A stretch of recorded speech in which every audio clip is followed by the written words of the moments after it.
بسم اللہ الرحمن الرحیم۔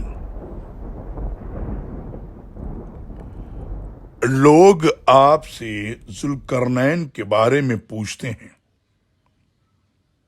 کہیے کہ ابھی میں اس کا کچھ حال تمہیں سناؤں گا۔ بلا شبہ ہم نے اسے زمین میں اقتدار بخشا تھا اور ہر طرح کا مال و اسباب مہیا کر رکھا تھا۔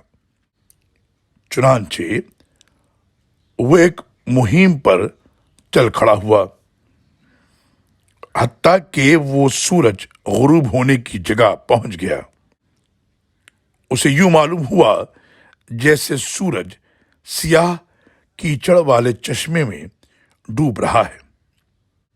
یہاں اس نے ایک قوم دیکھی۔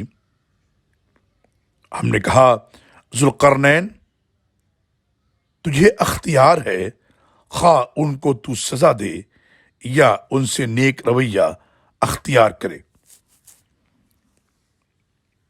ذوالقرنین نے کہا کہ جو شخص ظلم کرے گا اسے تو ہم بھی سزا دیں گے، پھر جب وہ اپنے رب کی طرف لوٹایا جائے گا تو وہ اور شدید عذاب دے گا۔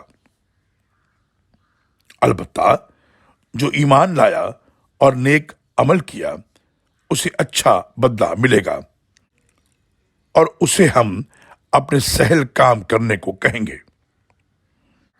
سورہ کہف آیت نمبر 83 سے لے کر 88 تک۔